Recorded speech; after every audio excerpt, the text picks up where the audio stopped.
Welcome Prince Institute, exercise number 458, Sir Raj Chandra at the rate 100 words a minute. Ready?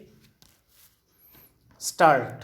Madam Vice Chairman, it is rather unfortunate that on a subject like this, where the lives of millions of our countrymen are affected, we have to go by the limitations of time in offering our remarks, as a result of which I will not take the House to the various details which I would have liked to do. I would like to compress my remarks in as short a space as possible. Madam, the lot of the finance minister is not a happy one. If he receives bouquets from one side, he gets brickbats from the other. Our country is occupying such a crucial position in the underdeveloped countries of the world that every action of the finance minister will have repercussions not only in this country but outside the country as well. We have chosen the path of economic development in a planned manner, but as you are aware, economic development in an undeveloped economy has to pass through very critical and trying times. The resources which are available to a developed economy, industrialized economy, are not available to a country like ours. That puts a limitation on our efforts to utilize the resources, the limited resources that are available to us to the best advantage possible. In the light of these factors, we have to judge the budget proposals that are before the House for discussion. We have also to consider one very important factor, and that is what were the economic conditions prevailing in the preceding year, because these are the things which will condition our action in future. The finance minister in his budget speech has given a review of the economic conditions prevailing in the country during the preceding year. It is no use denying the fact that last year we were rather unhappy. There was a shortfall in agricultural production. There was also an overall shortfall in industrial production.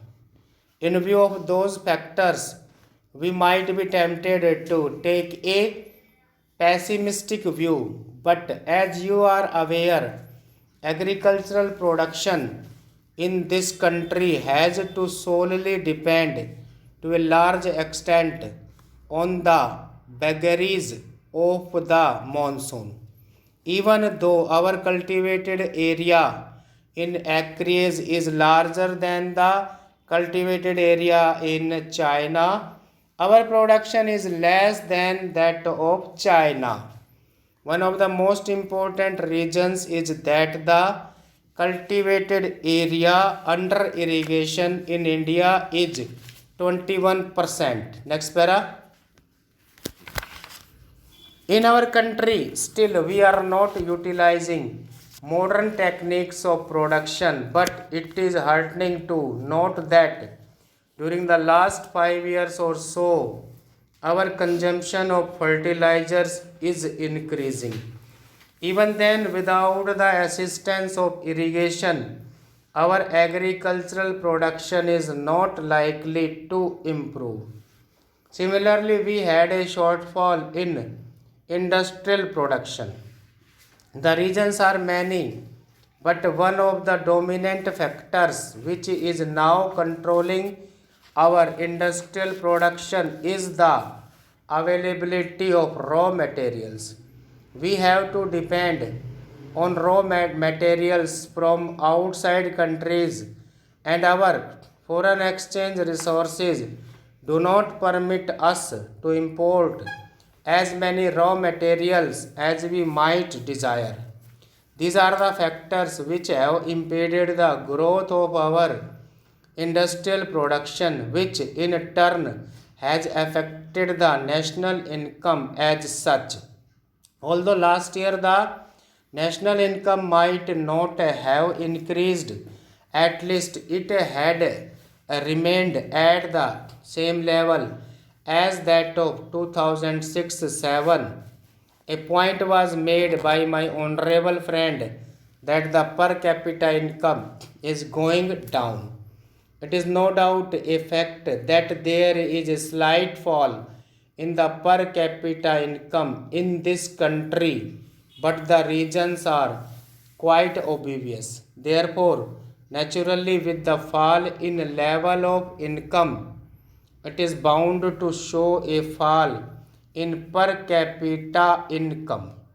These are factors which we have to bear in mind in order to chalk out the future course of action. Madam, no development can take place unless we are prepared to work hard, unless we are prepared to make sacrifices. Today, in our country, so far as the financial resources are concerned, I can say with justifiable pride that our performance in raising the resources has actually exceeded the targets which were set before us by the Planning Commission. The Planning Commission in the 10th 5-year plan had fixed a target of rupees 850 crores to be raised by additional taxation. According to the appraisal of the 10th 5-year plan published by the Planning Commission, we have really speaking raised rupees 900 crores.